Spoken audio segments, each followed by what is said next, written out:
I drive up to their location and I sit down with this lady and I tell her the story. I show her my bankruptcy letter and I go, I have a brand new baby. She's 2 months old.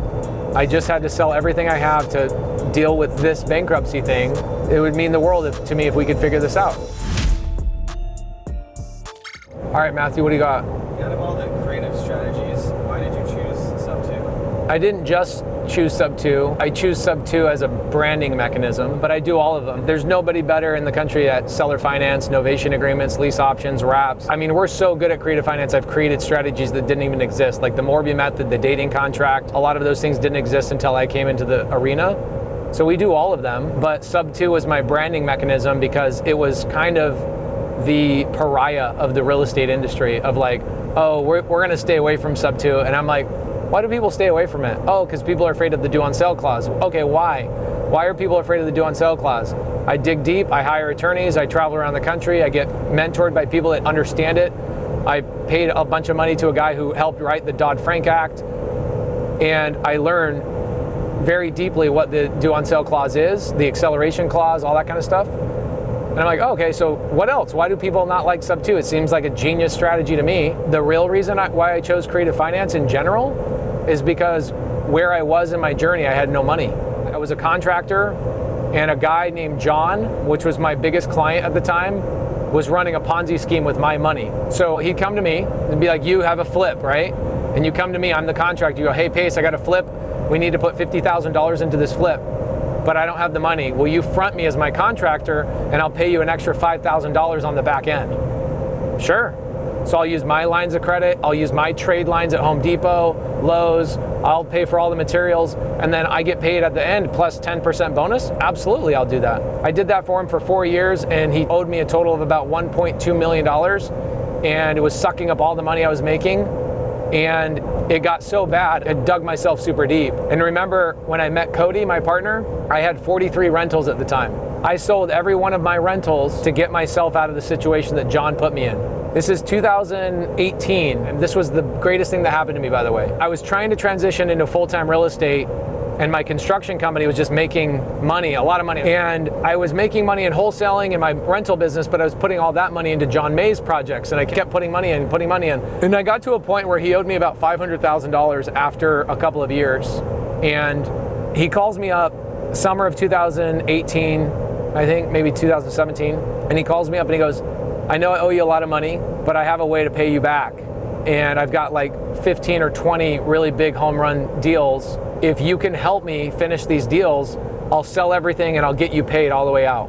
And dude, I'm already dug deep. I don't have a good group of people around me. I didn't have great attorneys. I just didn't have what I have now. I've learned so much in the last 5 years. And I made the decision to sell all 43 rentals of mine. I'd already been doing SubTo. I'd already been doing seller finance. I'd already been doing a ton of wholesale. All my 43 rentals were creative finance deals, but it wasn't my focus. And I sell those rentals, I take all the money and I deploy about another $500,000 into John May's business.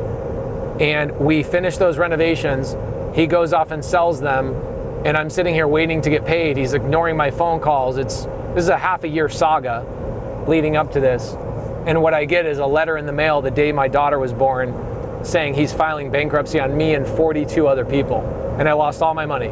And what was funny is like that year, we had a brand new baby, I had a young son, and I was going through all this stuff. Nobody knew I was going through it because I don't try and air my dirty laundry and try and like ask for people's help. I ask for people's help now before I get into trouble, but back then I just, whatever. And so I had such little amount of money at this time that my wife's like, hey, what are we gonna do for Christmas? So I was like, we're gonna go to Napa Valley on an all expense paid trip to Napa Valley. I had no money. I just sold all my stuff. I get the letter for bankruptcy. He's filing bankruptcy on me and again, 41 other people. I go, holy crap, I got to figure this out. I got payroll next week. I got a massive amount of employees in my construction company that need to get paid, and I have no money. I just deployed all my cash in this guy's thing. I've been waiting for him to pay me. I have no money. I have nowhere else to go. And I have real estate deals coming, but they're not closing till next month, and that's like only 40 grand, but my payroll is $200,000 next week. So I sold my personal house, cash, to an investor. I probably could have gotten $500,000 of it, but what I did is I got like $250. I got enough money to cover my payroll, and I went to all my guys and I said, I know you've been working for me for 8 years, but this is your last paycheck. I'm shutting down the company. But what I'm gonna do is I'm gonna spend the next 6 months helping you guys build your businesses and land clients for you.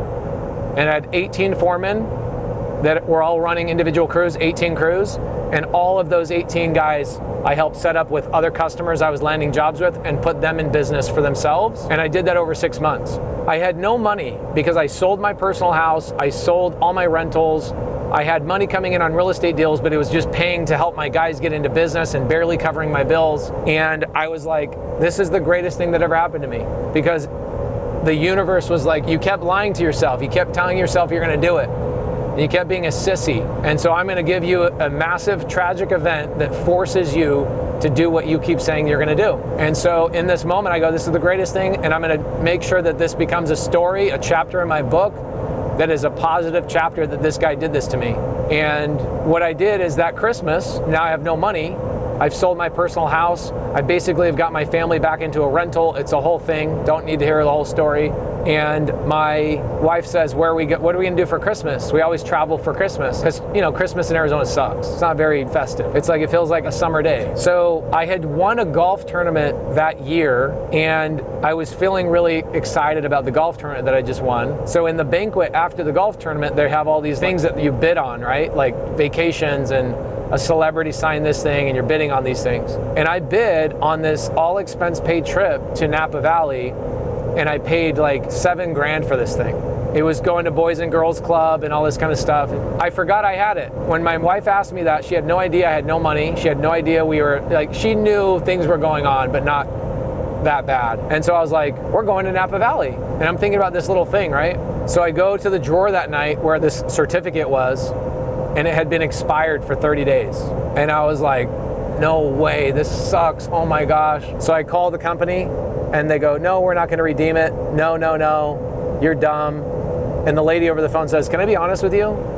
We plan on you guys not redeeming these things, and you didn't redeem it. So she's like, this is how we make all our money. Like 80% of people don't redeem them. So I go, all right, I'm not gonna take no for an answer. So I drive up to their location, and I sit down with this lady, and I tell her the story. I show her my bankruptcy letter, and I go, I have a brand new baby.